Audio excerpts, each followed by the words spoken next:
Yo, what does? Welcome back to Reviews with Jake, where I just got done watching The Hitman's Wife's Bodyguard. The Hitman's Wife's Bodyguard is the sequel to the 2017 film in which we have Ryan Reynolds basically playing Ryan Reynolds as a bodyguard who's having some serious mental and career issues as a result of working with Samuel L. Jackson playing Samuel L. Jackson as a hitman. And I guess Salma Hayek's there too. I actually saw and reviewed the original film back in 2017, and I gotta say, it very well might be the most forgettable film I've ever reviewed. Like, even the worst bad movies are at least memorable, granted for all the wrong reasons, but still at least something sticks. But this, swimming in that lower C- purgatory, I mean, I got nothing. I literally went back and read my original review to see if it might jog my memory a little bit, and I saw a note about Gary Oldman and said, Gary Oldman was in the movie? I don't remember if he was a good guy, bad guy, anti-hero. I mean, damn, I feel like I've been neutralized by the MIB. I thought about rewatching the original film to get caught back up again for this one, but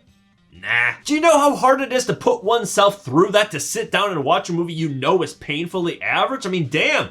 Life is too short for that kind of thing. Plus, I knew for a fact that this movie was not going to have some epic, intricate story. I mean, it was going to be Samuel L. Jackson and Ryan Reynolds ball busting each other. I was pretty damn confident this movie was not going to have a plot that required a notepad. So our pros start with our three leads, who pretty much did exactly what I'm sure all of us thought that they were going to do here. No one pulled any muscles here. I mean, these three actors have pretty well established their character, their niches, and this movie basically just went up to them and said, hey, do that. And for the most part, it works. I mean, this movie is built upon the foundation of these three leads fitting into the molds that they forged for themselves. Everyone in the film, not just our three leads, just seemed like they had a lot of fun making this movie. At no point did I think that the movie was well acted, but the fun shows through. It was evident that everyone on screen had a hoot doing it, and I enjoy that kind of thing. This film delivered several laughs and chuckles of several varieties. Dark humor, lowbrow humor, raunchy humor, clever humor. I mean, it kind of has a little bit of everything. It was just sort of a fun movie that had me smiling pretty consistently throughout. Pairing the good humor with some lively action, I mean, this movie did a good job making sure I was never bored. It also carried a certain level of self-awareness. Like, at no point did I think that this movie was gonna get high and mighty on me. It knew exactly what it was doing and it stuck in its lane. Again, I don't remember anything about the original film, but I did note in my review after watching it back in 2017 that it had a little bit of an identity crisis. It tried to do too much. It dipped its toes in way too many waters. Hard to say if that opinion, that criticism holds up today, and frankly, I'm not going to test it. I mean, let's be real, but this movie,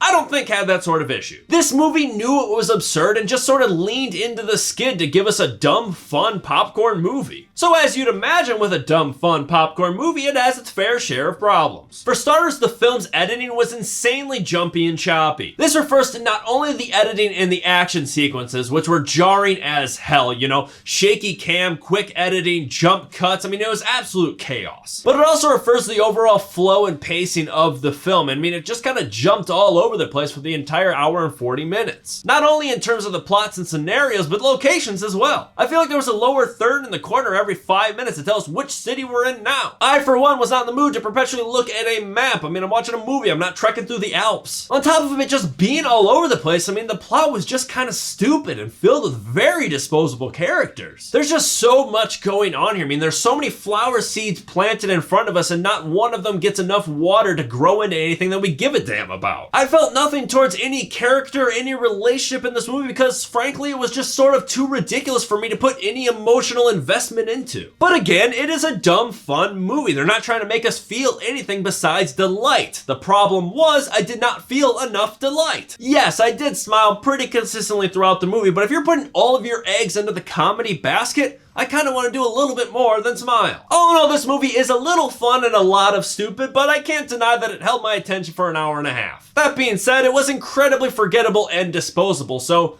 I guess in that regard, it is a true successor to the first film. At least it was a little shorter. I'm going to give The Hitman's Wife's Bodyguard a C.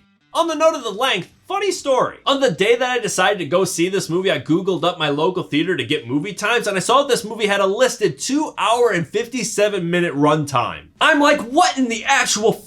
Why is this movie that long? Straight up, I was trying to say, f*** that. I do not have time for a 3 hour subpar action comedy. But because I'm committed to the game, committed to all of you, I decided to suck it up, get in my car, drive toward the theater like freaking Aragorn, going towards the Black Gate. I went in with the most grim attitude imaginable, like I was walking the freaking plank. I was ready to hate this movie and every part of the experience around it. It was very much to my delight that the movie ended up wrapping and rolling the credits at what I thought was the halfway point of the movie in terms of time. Maybe, just maybe, that's why I didn't hate this dumbass movie as much as I thought I was going to. It's all about perspective, folks. I think there's a life lesson in there somewhere. But can you imagine the tirade I'd be going on to all of you right now if this was a 3-hour long film? I mean, would have been a bloodbath. Instead, you get a short review this week. I understand the irony. Shut up. But that's just me. What do you guys think? Let me know if you agree or disagree in the comments below. And make sure to subscribe to this channel to stay up to date with new reviews coming real soon. Stay safe. Thanks for checking in.